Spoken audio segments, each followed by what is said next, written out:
Hello, good afternoon, everybody. I'm delighted to welcome you all to this live webinar hosted by Ulster University's Development and Alumni Relations Office in association with Northern Irish Connections and Invest Northern Ireland. My name is Sarah Travers.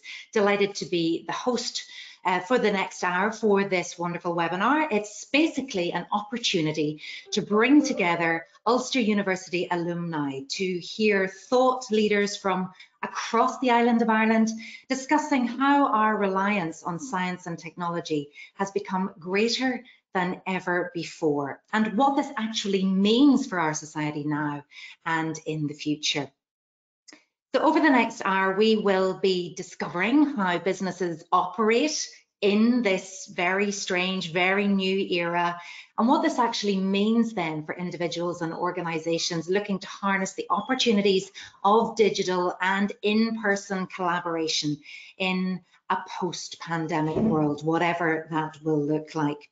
So all of you here today, delighted to have so many joining us. I know many of you did attend Ulster University as well. You will be very proud of the speakers that we have lined up today. Definitely world leaders out there, especially during this fight against COVID.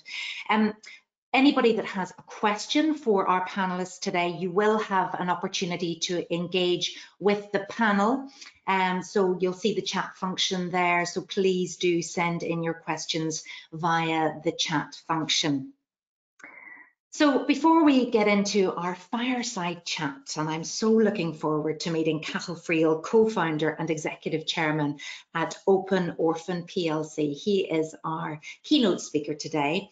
But before we do that, let's go to our partners, Moira Loughran, head of Northern Irish Connections, and Jenny Young, who's the regional director Ireland for Invest Northern Ireland.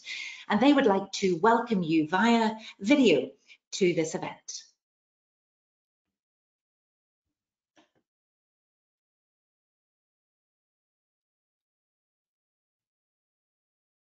Good afternoon, everyone. It's a real pleasure to be with you this afternoon and to welcome you to this webinar. Before we move into the main event, I just want to take a few minutes to talk to you about Northern Irish Connections.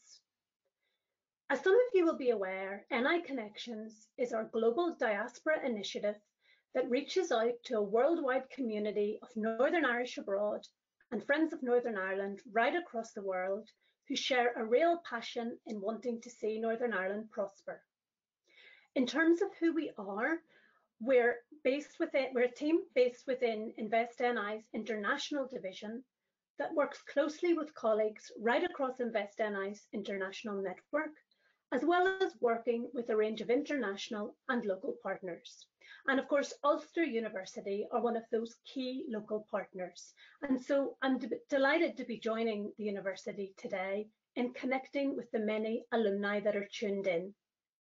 And indeed, I am a part of that group, having studied myself at Ulster University, firstly at Coleraine and later at the Jordanstown campus. I feel incredibly proud of the time I spent at Ulster University and, of course, of the university itself. At NI Connections, we see the alumni living outside of Northern Ireland as a very important part of our diaspora. And when I talk about diaspora, I mean those that are connected by birth or heritage and those who have a very strong affinity for Northern Ireland, perhaps having visited here to study or for business purposes or travelled here for leisure. What we're trying to achieve by tapping into the talent and influence of our diaspora is to connect with them to support our efforts to attract opportunities in trade, in foreign direct investment, in education and research linkages, and opportunities in business tourism. The world has obviously gone through huge changes since this time last year, and it's been a challenging year for many. In the absence of being able to travel, the Northern Irish diaspora have continued to be wonderful ambassadors for Northern Ireland right around the world. They have generously shared their expertise with our exporting companies and have played a key role in attracting inward investment. So before we move on to the main event, can I invite you to be a part of NI Connections? And there are a range of ways in which you can be involved. You can find out more on our website, niconnections.com, where you can sign up to our newsletter, follow our social media channels, and stay connected to what's going on in Northern Ireland, as well as reading about the fantastic achievements of our diaspora right around the world. For those of you who would like to get more actively involved in supporting our efforts, I would love the opportunity to talk to you further about our future plans. I hope that once restrictions allow it, we can get together to have those conversations in person. Until then, I hope you enjoy today's event, and I will hand you over to Jenny from InvestNI's Dublin office.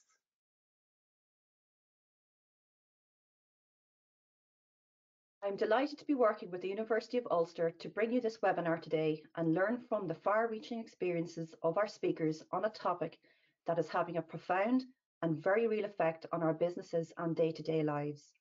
We are very lucky to have speakers from such a broad range of backgrounds and sectors to understand where and how these new approaches are being applied. As the Economic Development Agency for Northern Ireland, Invest Northern Ireland has a strong interest in the topics discussed, as these are the forces that are shaping the business opportunities for Northern Ireland. In particular, during 2020 and 2021, we have pivoted our focus and our funding to fit with these new drivers. Indeed, we have worked closely with many University of Ulster alumni right across Ireland to identify new investment and collaboration opportunities for Northern Ireland. We endeavour, through events like this, to remind this proactive network to stay in contact with us and help each other. So today we hope this discussion triggers new ideas that the listeners can use to improve their own businesses and personal circumstances. And of course, if it brings to mind any ideas you feel Invest Northern Ireland should be focusing on, please get in touch with myself or any of the InvestNI Dublin team. Finally, over the coming months, Invest Northern Ireland Dublin will be opening a new hub in the heart of Dublin City to showcase what Northern Ireland has to offer. This will be an open space for our businesses, our universities, and all our partners in the Northern Ireland ecosystem to use. We will keep you posted as we come closer to the opening and hope to welcome you there in person as business opens back up. Thank you all and enjoy the webinar.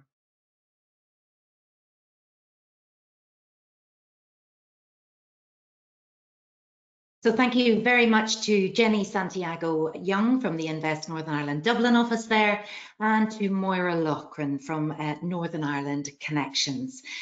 Okay, I'm going to invite our keynote speaker now, our fireside chat speaker rather, who's joining us today from London. Cathal Friel is going to switch on his webcam right now, a graduate of UU, but active in the fight against COVID-19, currently joining us from London as co-founder and executive chairman at Orphan PLC. And Cathal, you are very welcome today, here to talk about your vaccine venture, the highs and lows also of companies trying to grow in these unprecedented times. You've had an extensive career to date, not a scientist, it has to be said, but an entrepreneur, and a very successful entrepreneur, navigating various avenues and maintaining a renowned title as executive chairman at Orphan PLC, which you co-founded in 2017. I was going to say little did you know, but probably you did know that something was coming down the track that we needed to be prepared for. So for those of you who don't know, Orphan is the world's leader in testing vaccines and antivirals through human challenge studies. I have just booked my vaccine this morning, so that will tell you how old I am, but very delighted to be able to do that. So many people, we're just obsessed with vaccines right now. Who's got them? Who doesn't have them? How do we get them? How long will they last? All of these things. And under your leadership, Cathal, Orphan has been aggressively pursuing new contracts. Your business as you would expect, has grown strongly in this last year. Now, for instance, in September, the company secured a new £4.3 million sterling contract to conduct a human viral challenge study. So we're going to hear more about that right now. And according to the group, the agreement is with one of the world's top 10 vaccine companies, is being conducted in Open Orphan's dedicated human viral challenge quarantine unit in London. I think that's where you are joining us today from, Cathal. Correct me if I'm wrong, but first of all, what exactly are you doing? Tell us more. Can you hear me? Is the sound okay? Yeah. Absolutely, yes. Yeah, look, pleasure to meet you and pleasure to meet everybody on the call. But yeah, what we're doing, we're testing vaccines, antivirals. The company has been doing that since 1989. We acquired hVivo, we took it over early last year, but hVivo was previously known 15 years ago as RetroScreen. It was set up in 89, but RetroScreen before that was part of the world's first attempt by any government to cure influenza. It was a common cold clinic out in Salisbury Plain, post in 1947. So we have a long history. The company has amazing history on testing, trying to find. The real interesting part, why was the common cold clinic set up? The British government realized after World War II, more British troops got killed by influenza. And this is important to remember, in World War I or World War II than the other side, let's say. So they set up the Salisbury Flu Clinic. They've been influenza tricky, one to cure. There's been lots of cuts in it, but our company has a lineage. We've really been at it, we say, since 1947. So yeah, look, it's great to be part of it. The numbers have got rather big. That little 4 million contract now has become a 46 million contract.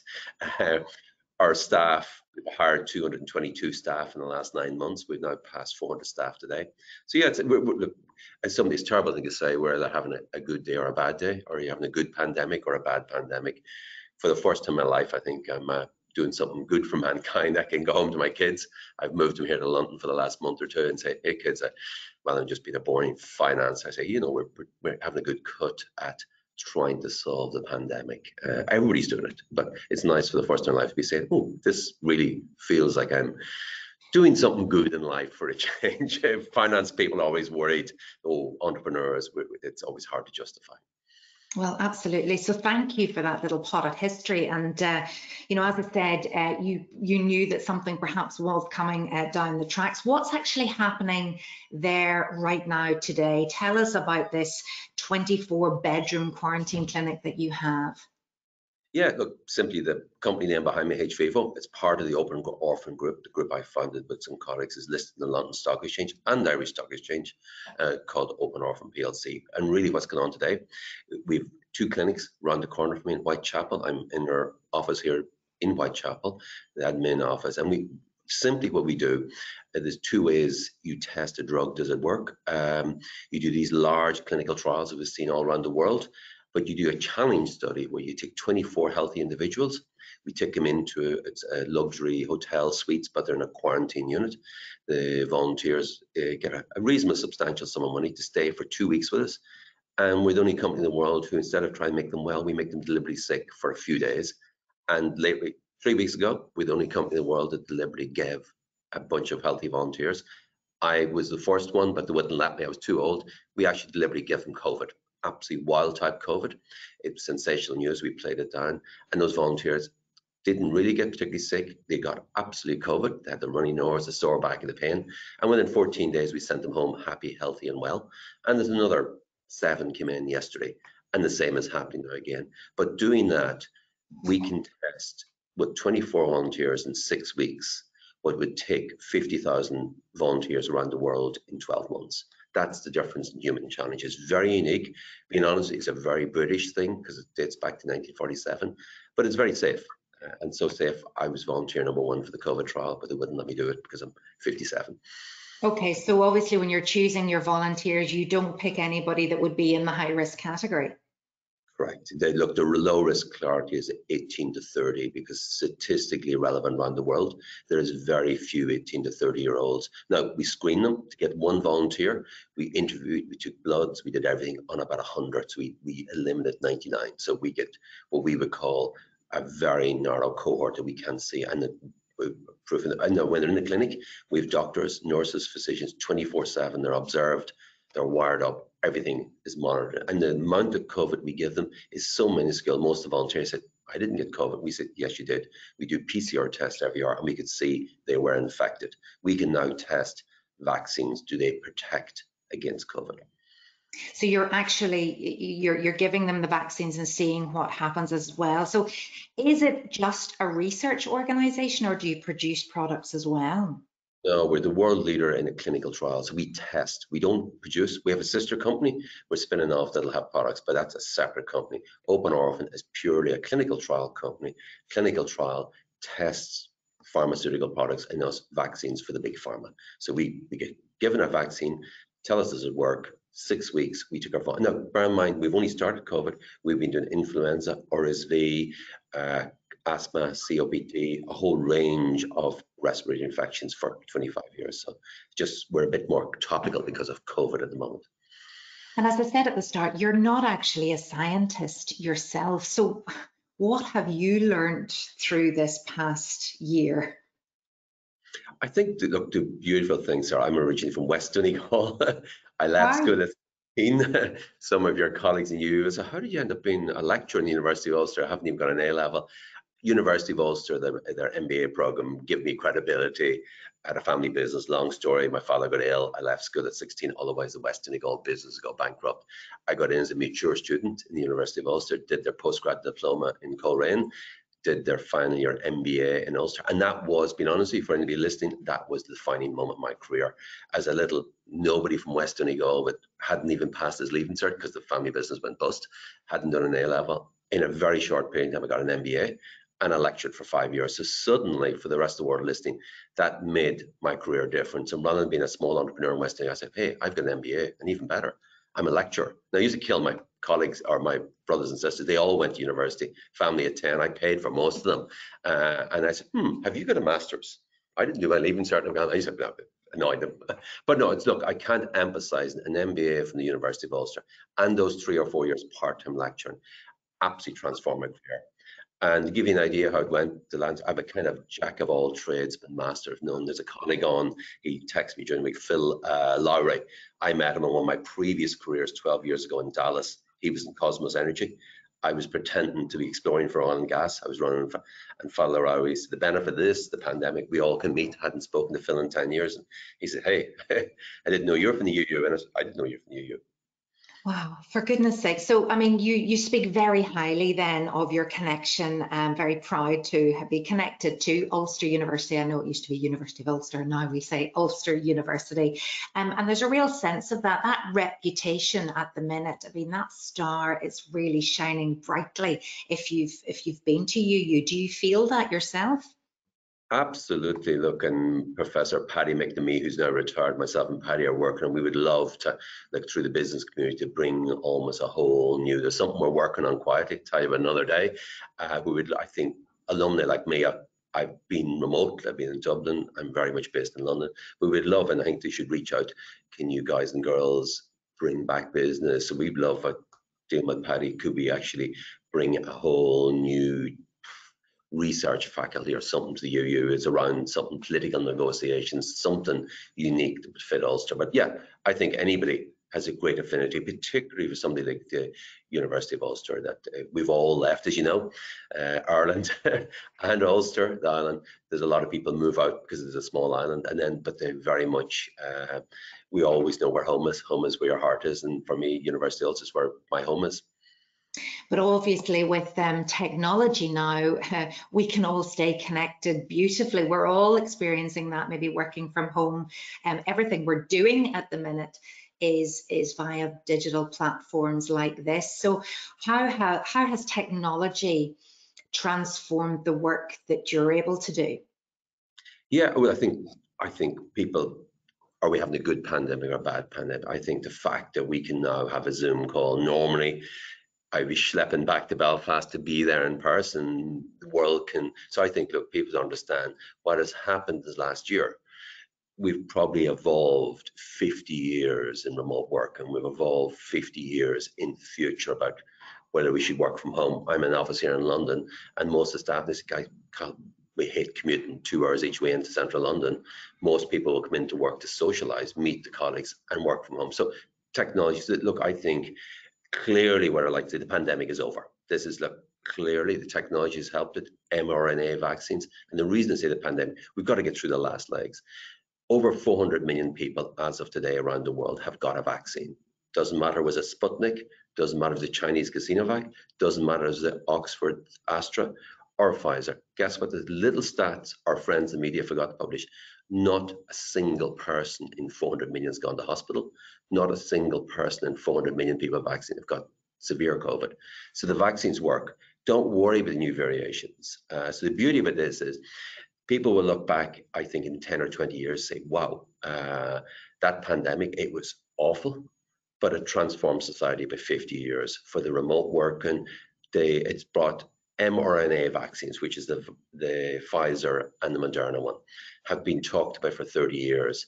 There wasn't it. That's basically modern putting it's reprogramming your DNA.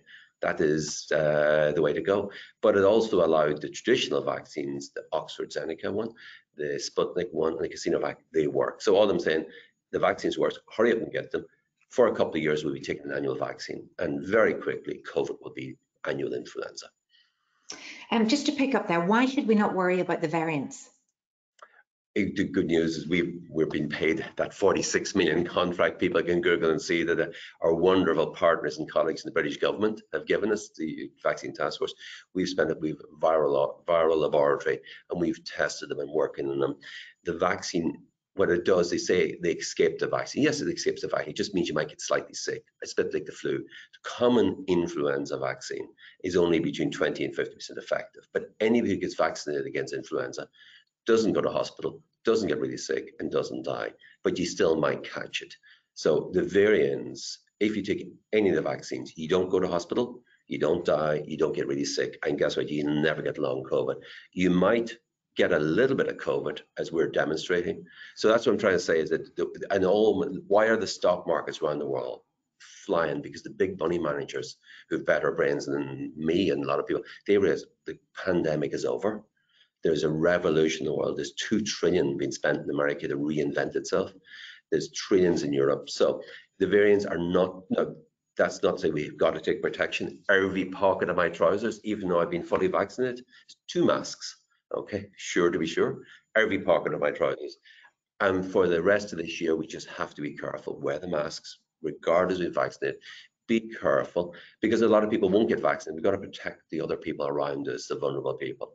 But I'm absolutely convinced within I'm always careful, the British Isles, Britain, Northern Ireland, Southern Ireland, we will be vaccinated way ahead of the rest of Europe.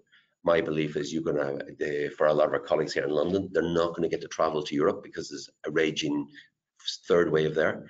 But I see them coming to Northern Ireland, and there's this, a lot of my colleagues now say, Cathal, I'm going to go to the west of Ireland on holidays this year. So it's going to bring Britain, London, Dublin, Belfast much closer. A couple of extra million vaccines from the British government will allow people in Northern Ireland to go south, and that's where I see it going. Europe is slower, less entrepreneurial. They'll be fine late this year or next year. They'll have more people vaccinated. Vaccines, though, have become very political. You've already, you're getting your work now. The contract is with the UK government. I'm hearing the Southern accent. Maybe, people at home are saying, we still can't get our vaccine. Is there nothing you can do for us, Cathal? What do you think between the haves and the have-nots? What's your view on how we should be vaccinating the world? Okay, very political if you're in the south. Lobby your politician to be nice to my friends in London. London will have huge excess of vaccines in about 2 months. Okay, Britain has chosen wisely. I'm not suddenly being more British than themselves, but Britain's vaccine task force has been the most effective vaccine procurement agency in the entire world. It chose 6 vaccines: Moderna, Pfizer, Oxford, J&J. Every one has been approved. They have options. So all I say is most of Europe will be vaccinated by Christmas, anybody who needs it. Most of Britain will be vaccinated by summertime. And Southern Ireland just needs to say, well, ring up Arlene, say, Arlene, help us get a little 2 million extra spare vaccines going south, would mean we'll have, for this summer, and going ahead, a common vaccinated environment. Bear in mind, to stop the pandemic, 90% of all hospitalization, 90% of all deaths were people over 70 with 2 comorbidities, that's 2 dangerous illnesses. And in a lot of cases, one of those dangerous illnesses was obesity. Vaccinate that 90%, which is only 10% of the population, and the pandemic is over. Now, one of the other issues with the vaccines as they stand currently is they give us limited cover, really 2 years. Where are we in terms of extending any future vaccine to give us, protection for longer? It's called The Future is Influenza. We're already working, as of today, on a Brazilian variant and the South African variant. And basically every year, and again, the British government are planning the booster shot for this autumn that'll have the new variant. So it's going to happen for the next 2 or 3 years.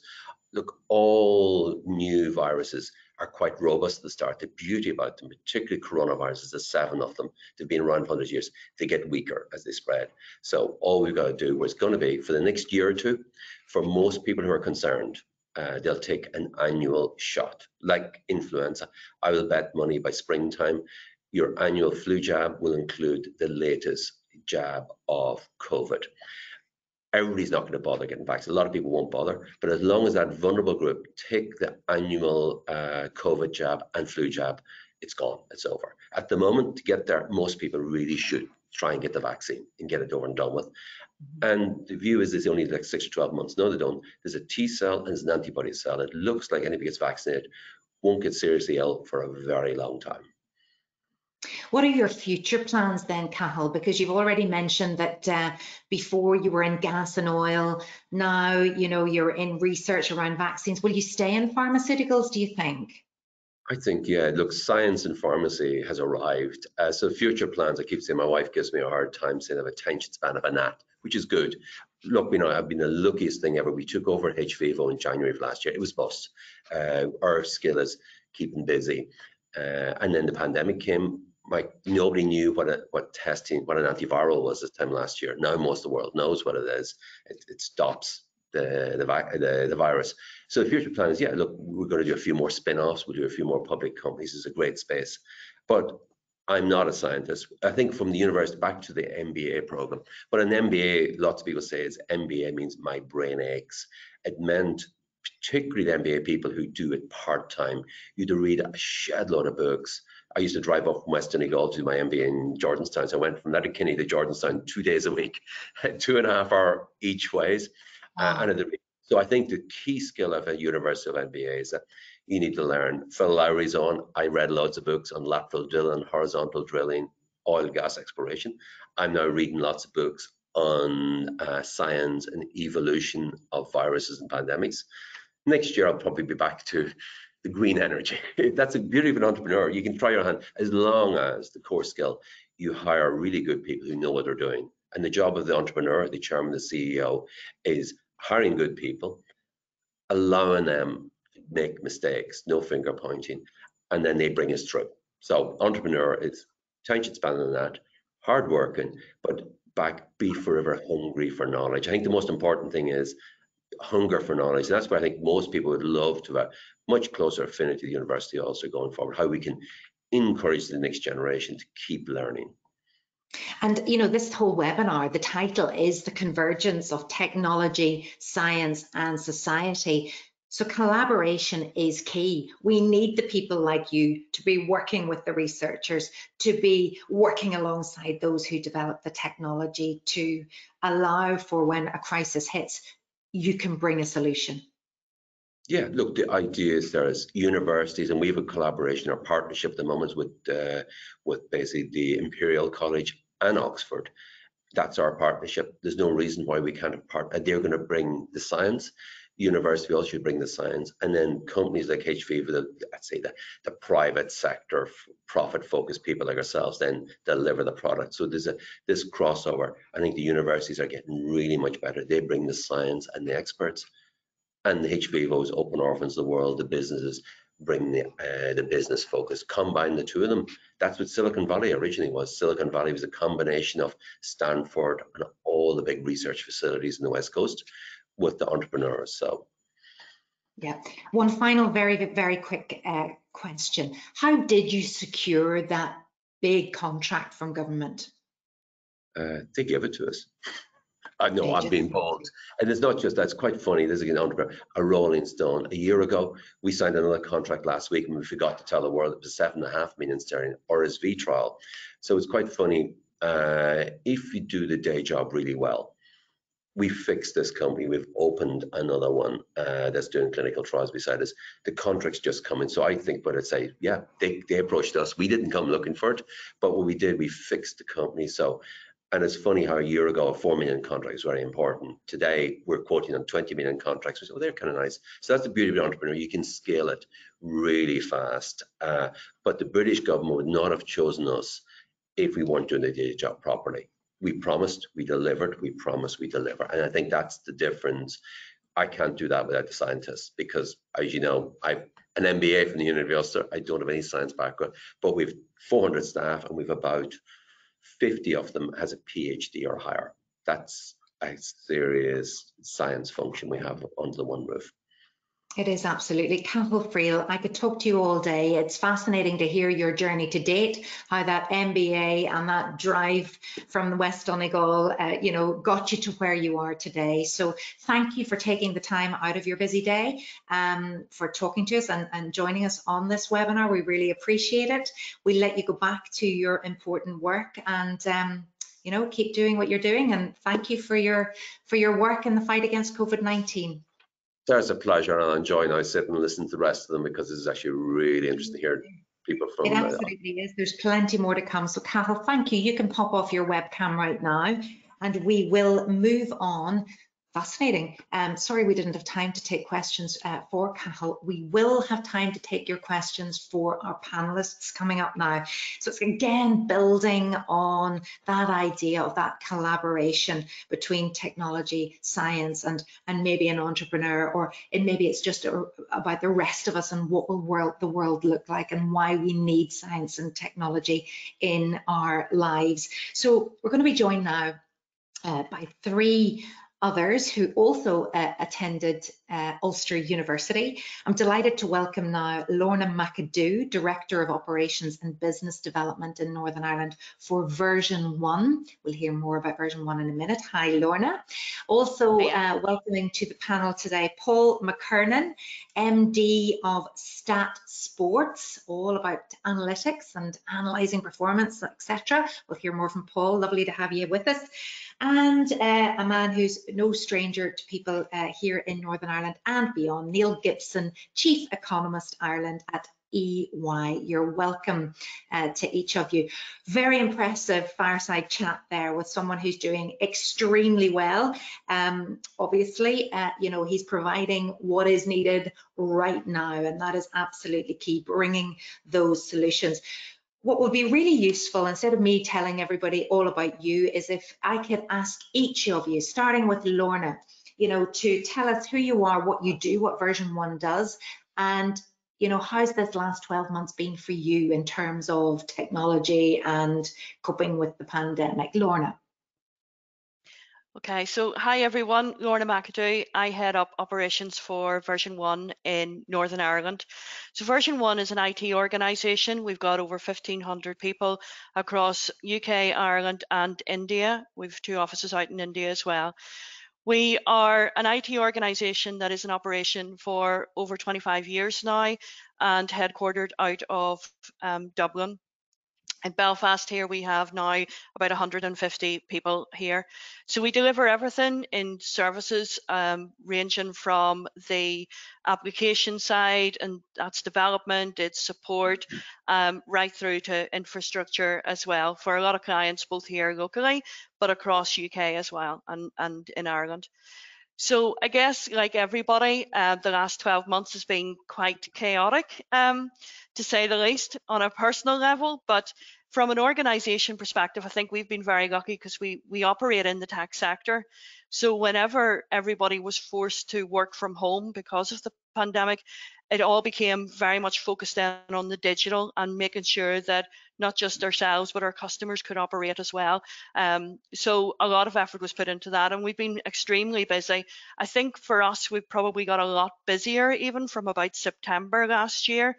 And right now we're heavily recruiting for a lot of people with different skill sets, but we are seeing a huge demand now. For a lot of our customers are wanting to transform a lot of the services that they would have been doing into a more digitalized way of operating. So it's been extremely busy for us, particularly recently. Sounds like it. Lorna, thanks very much. And Paul, if I could bring you in at this point, tell us a little bit. I mean, you've had a varied background as well that's brought you to where you are now, but how has the last 12 months been for you? Yeah, well, thanks very much, Sarah, and welcome to everybody today. For us, so I'm Paul McKernan, Managing Director of STATSports Group. We're based in Newry, and we're the world leaders in GPS performance monitoring technology. So to put that in context, the players and teams that we would work with would be Manchester United, Liverpool, Arsenal, Juventus, England, Brazil. 9 out of the top 10 soccer players in the world use our product on a daily basis. It's not just in soccer, we're across rugby union, American football, baseball, and a variety of other sports. We've been in business for about 12 years now, and the last 12 months, were a little bit scary. If we go back to this time last year, we were all on tenterhooks as to what was going to happen, not knowing how long it was going to last. I suppose being selfish about it, and us in the sport industry, sport closed worldwide for 3 months. That's completely unprecedented, probably one of the words of the pandemic. But for us, it was just such a change with all the sporting teams closed, no facility to sell, no facility to keep the teams up to date. It was very, very strange. But like most businesses, you have the choice when it comes to adversity. Do we look at this as a challenge, or do we look at it as an opportunity? And from our point of view, the opportunity was, how do we help these guys get back to playing as quickly as possible? So we produced a player proximity report that was used by the Premier League, used by Rugby Union, used by the Championship to return to play for all of the leagues around the world. So we're hugely privileged and proud to have been part of that and to help them in that return to play. Wow, I hadn't even considered that, but yes, that 3 months off work and not keeping fit, maybe not training in the same way, must have really affected performance. So super, thank you. We'll come back to you later, Paul. Neil, I suppose we bring you in really to be a little bit of a Mystic Meg, so you can kind of tell us, how it's been for you as well. We do care about you, but we always want you to tell us, how has it been, Neil, and how is it going to be in the future? Thank you, Sarah, and hello, everyone. Yes, as those who can see me on camera can tell, I've certainly eaten well during the last lockdown phase, but it's been very, very difficult.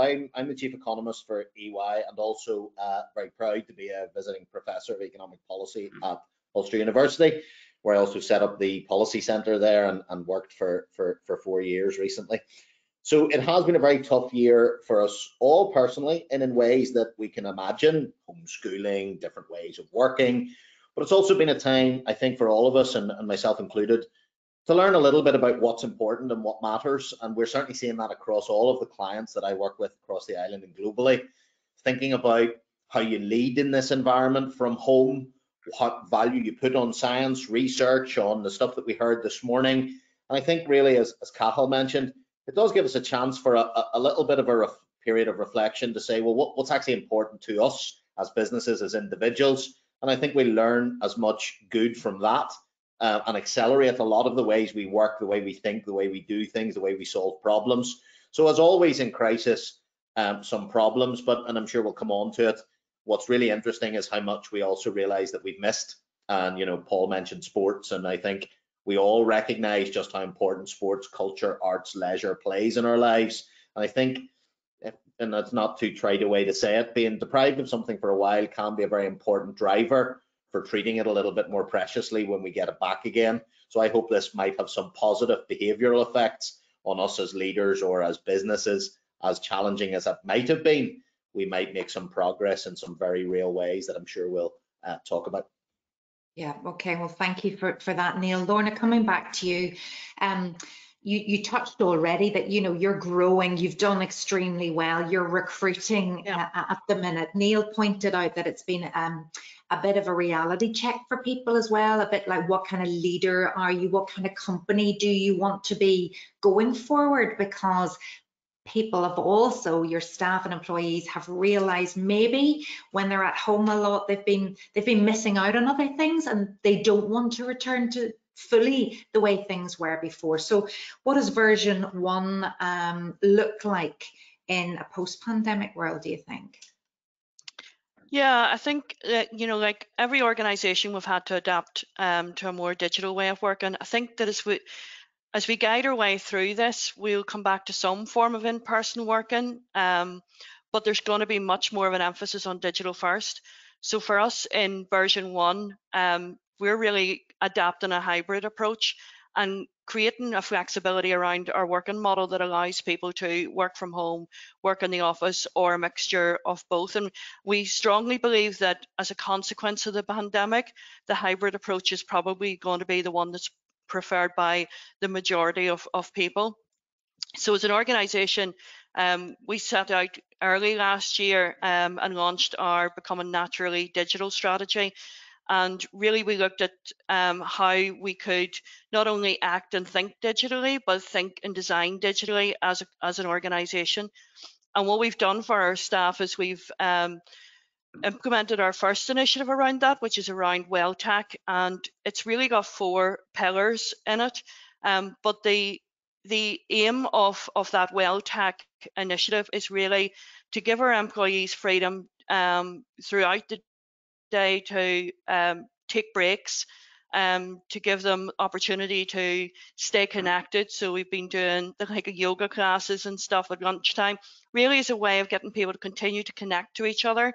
But also, more importantly, looking at our employees and how they work from home, and looking at the ergonomics of and the facilities that they have at home, and making sure that they have, I guess, everything that they need, both from a technical perspective, but in terms as well from a social and company perspective, that they have everything that they need to be able to work from home and maintain that long-term health, which is part of our overall healthy place of work strategy as well.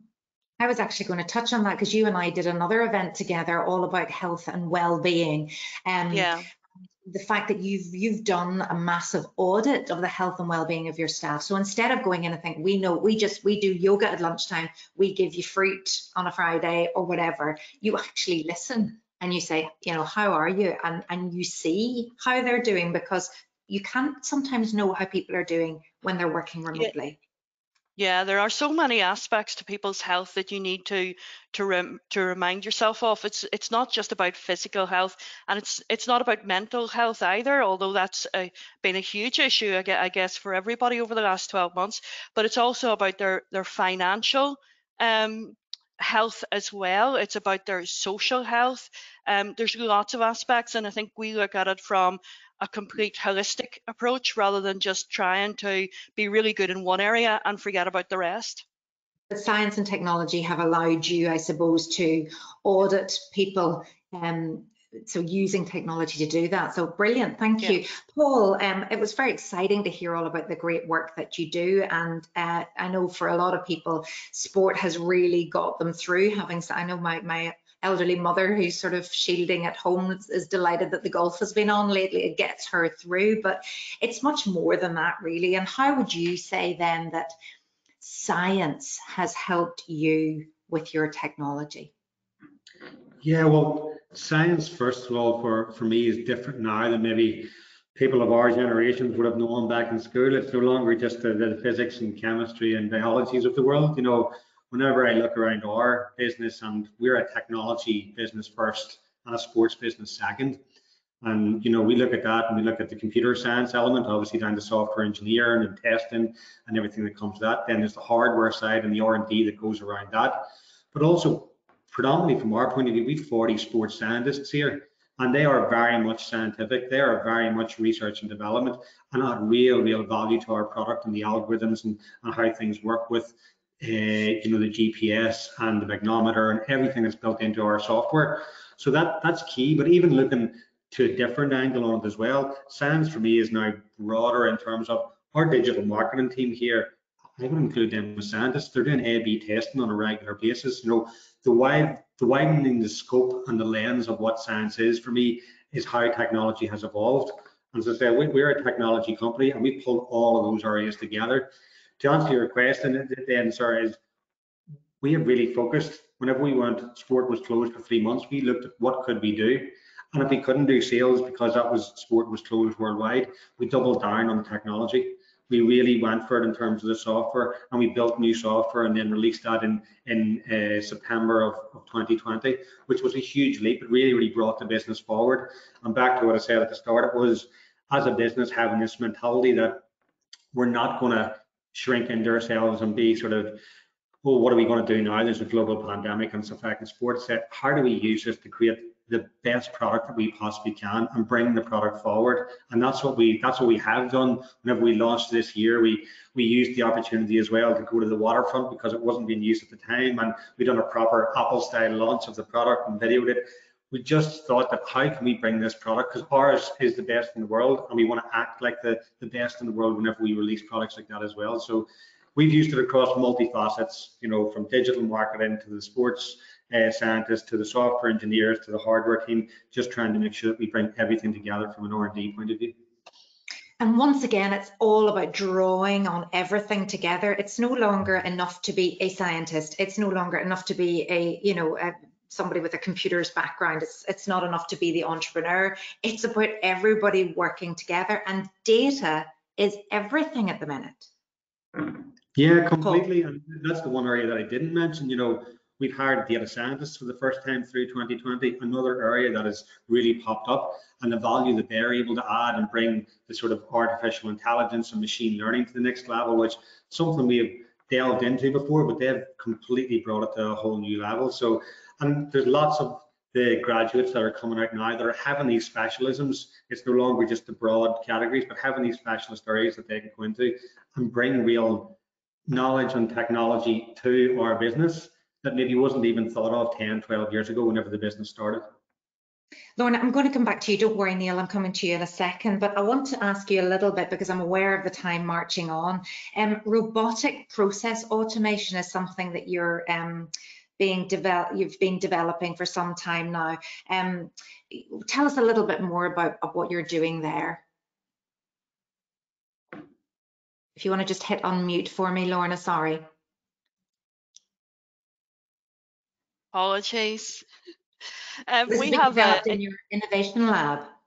Yeah, that's right. So the innovation labs in version 1 is really looking at how we can take cutting edge technology and create more benefit, if you like, out of the technology for our customers. So the RPA is definitely one of the areas that we have been developing and working with our customers on. So like, one of our customers, the Legal Ombudsman in England, who's an independent impartial body responsible for handling legal complaints received from the general public. We have been looking at them. So it's very typical of a customer where they would get emails into a central repository, and then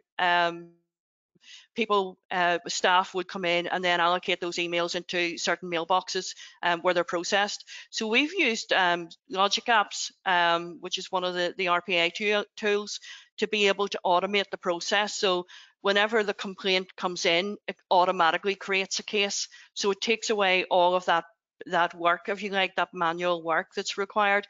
So actually it's creating a lot more efficiency for the customer, better citizen experience as well, and cases are generated more quickly, so they're processed more quickly. So that's just one example of a customer, but we've started to look at how we can use RPA with the like of machine learning. And again, another customer down in the south, the Department of Agriculture, we're actually looking at how we can use RPA and machine learning to take it one step further and to apply some analysis to those tasks so that decisions can be made, again, without having the human intervention.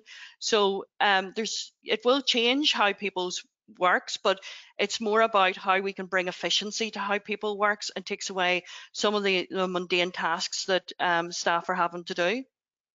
Well, technology is definitely helping us and understand change. I think everybody has had to change. They've had to pivot. They've had to understand that to have a business or an organization, you need to be able to adapt in a crisis. And not necessarily always in a crisis, but you can't keep doing what you're doing because you think it's right. You have to adapt to the market, to the circumstances. So Neil, just bringing you in at this stage, and from what you've been hearing as well today, how do you think our attitudes as a society and our behaviours will change post-pandemic? I'm talking about savings, healthcare, lifestyle, even our career choices. Yes, there'll be huge change, although it's sometimes there's a danger of overstating change. Sometimes when we're in the eye of the storm, psychologists would talk about proximity bias. Think of after 9/11, people saying they wouldn't fly again.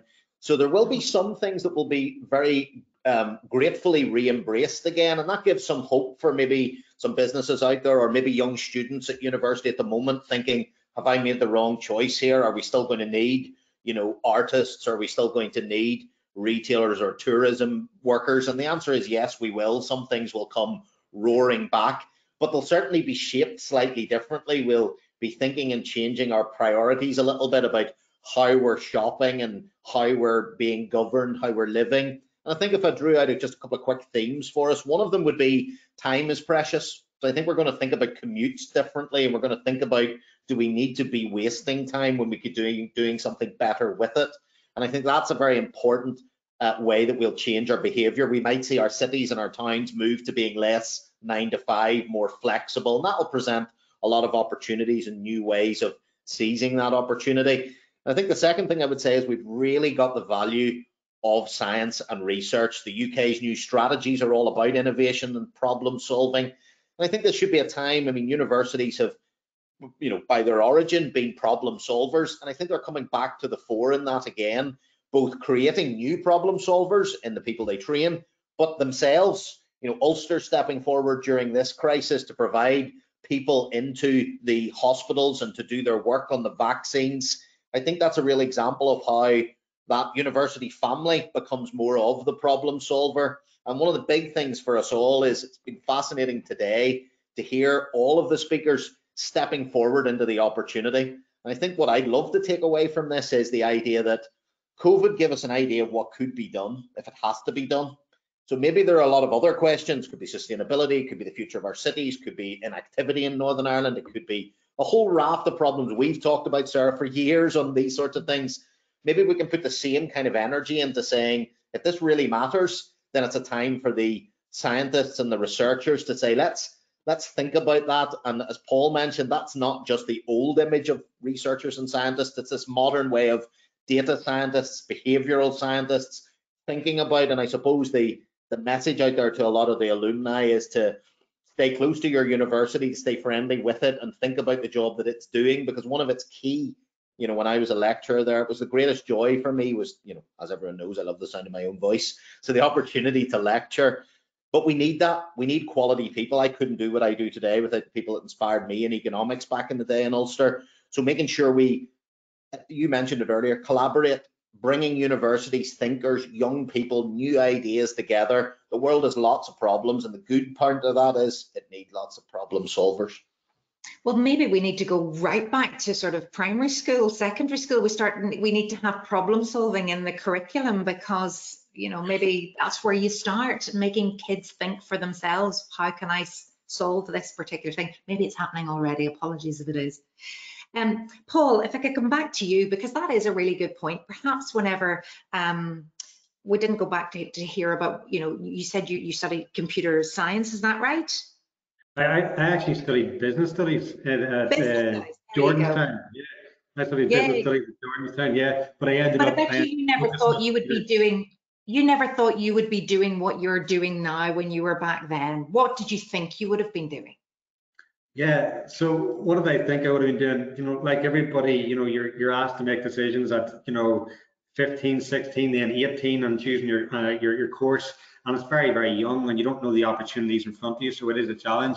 I come out of Ulster University, and I genuinely didn't know what I wanted to do. I went in and focused on computer science then with the rapid advancement program after that. And that was a brilliant, and I thought I wanted to focus on technology and stay in IT.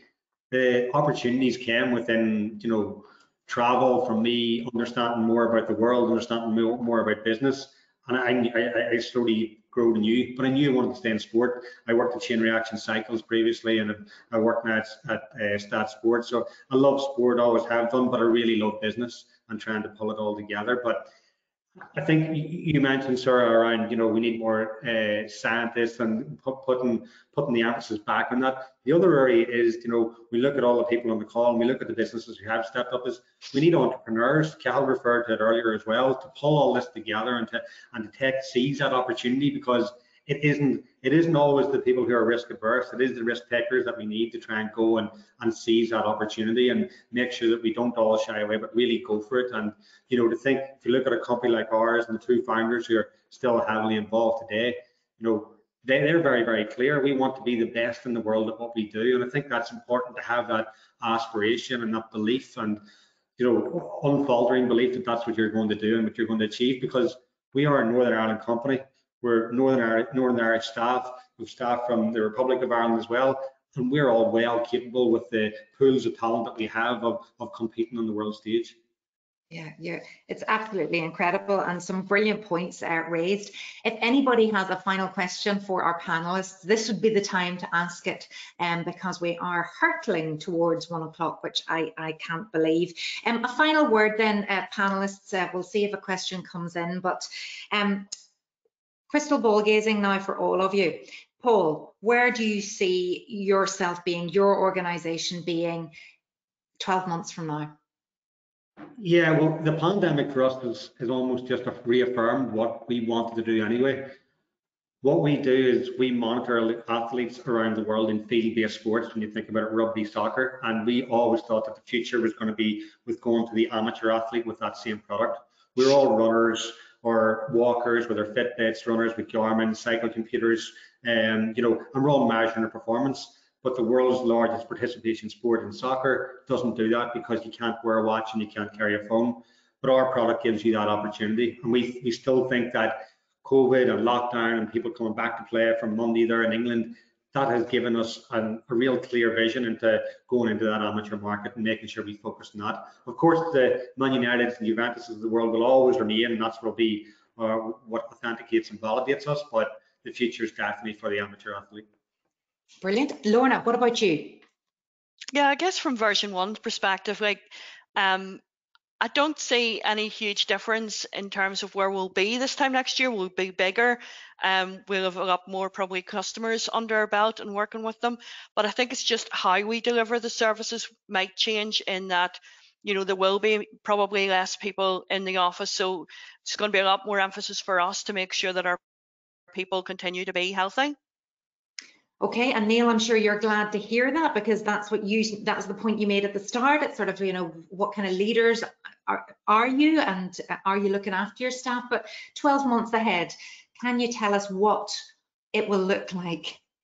Well, certainly we'll be continuing to help all our clients to grow and to find new solutions and new markets. But I think what I'd hope for is that we're all feeling a little bit re-energized, re-inspired, rested, maybe even had a holiday and ready to take on the new challenges. But maybe we take a little bit more humility and empathy out of this, because without wanting to end on a down note, there will be people for whom this pandemic will be tough to recover from, maybe struggling to find an employment opportunity coming out of college. Maybe their business doesn't survive in certain sectors. So looking to hire where we can, looking to give opportunities to people with placements, with graduate programs, looking to support those people who maybe have job interviews and don't get them. So I think if we can take a little bit of empathy and humility out of how tough this has been throughout the world, but come back re-energized, re-inspired, and find new ways of working, but constantly with that problem-solving mentality. Because once we put COVID in the rearview mirror, there's plenty of other things to turn our attention to that we could do with fixing in Northern Ireland and beyond. And thankfully, Ulster University and others are churning out just the sorts of people that we need to help us tackle those problems. That's wonderful. Yes, let's not bring up anything else. We'll end on a positive, absolutely. There's a great final question for you all here from a UU staff member. And as we're seeing, the collaboration and the benefits of having gone to UU or lectured at UU, being part of that alumni, there's strength in that and opportunities in that for so many. So this question is for all of you. What would your one piece of advice be to current students? Because imagine being a student right now, as they prepare for graduation, whatever that looks like, and the new world of work. There's a big question to end on. Paul. Oh, thanks for coming to me first, sir. All right. The one piece of advice, I wouldn't be solely focused on the opportunity that you think maybe was the opportunity 2 or 3 years ago. We're all going to have to widen our scope out and be open to new things. And experience of any description is good experience because you will learn from it. Even if it's been bad, it'll help you sort out what you don't want to do. And for me, strategy, and if you're looking at a business term, but looking at it from your career point of view, it's as much knowing what you don't want to do as much what you do want to do. So I would say just take the opportunities as they come up. Okay, brilliant advice. Lorna, what about you? What would you be saying to anyone out there on the cusp of going out into the big, wide, bad world, good world of work? I guess don't limit yourself to what you think is the only role out there that you have to go after. You know, aim for the impossible and just go for it. I sometimes wish I was back at Ulster, coming back out and going, where do I go from here? And I ended up in a role that I never thought I would be in, and it's led to such great place for me today. So just go after everything and anything, and don't limit your thinking about where you go next. There's no real job for life anymore. You can, as we know, go on different trajectories all the way through, as each of our speakers today has and continues to do. And Neil.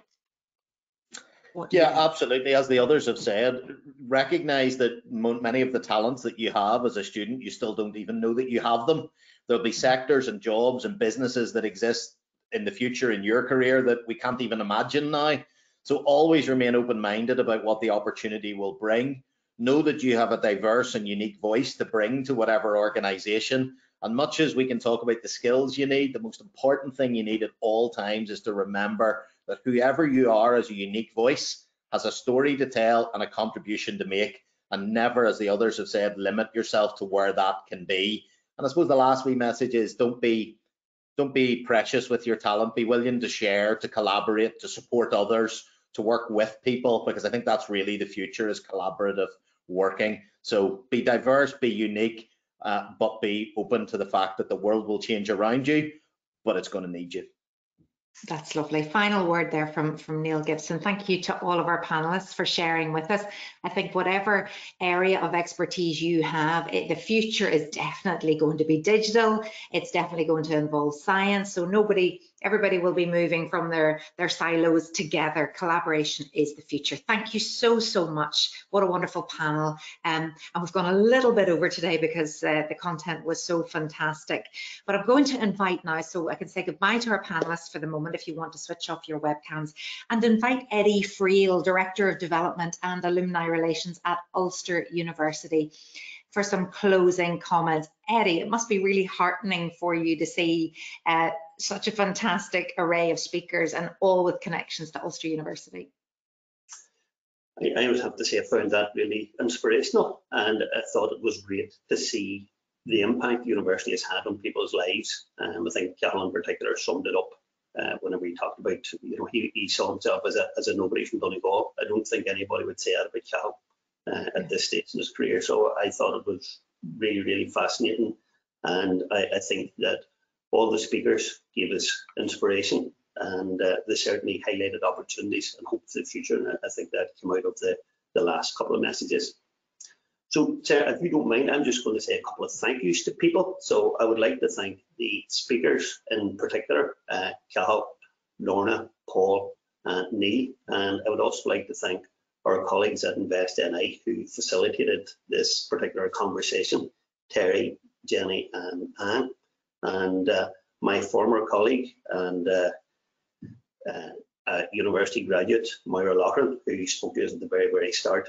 And Sarah, yourself, it was great to hear from you, and you did a great job in keeping people on track. And I'd also like to thank my colleague, Lucy McNamara, who helped pull this together. I think what has happened, or what is becoming clear, is the impact that the university can have. And there's a report in the BBC today highlighting the impact of local universities in the global fight in the pandemic. And I know from our point of view, we've had staff and students out working on the front line. We've had people developing or doing work in terms of testing and developing vaccines and the like.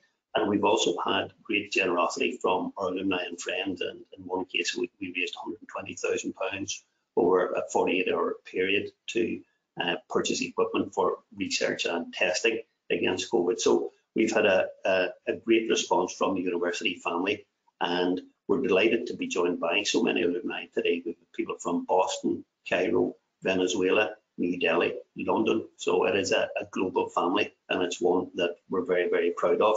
And we would encourage you to stay in touch through the UU Connect platform, or link into the addresses that we're going to give out at the end here. So thank you all very much. And Sarah, I'm going to hand back to you, and thanks for all your efforts at keeping us on time.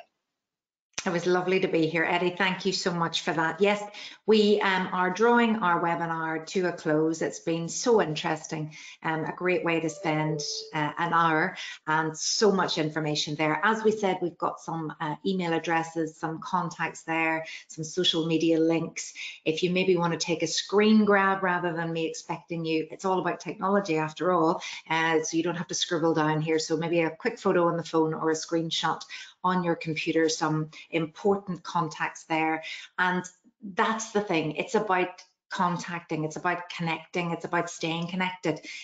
Whatever you can do to help, or if you need help, this is how we do it. We collaborate and we come together. So contacts there from Moira Loughran, Head of Northern Irish Connections, Jenny Santiago Young from Invest Northern Ireland's Dublin office there, Terry O'Donnell's address is there from Invest Northern Ireland, Business Development Director, of course, and we have the alumni at ulster.ac.uk,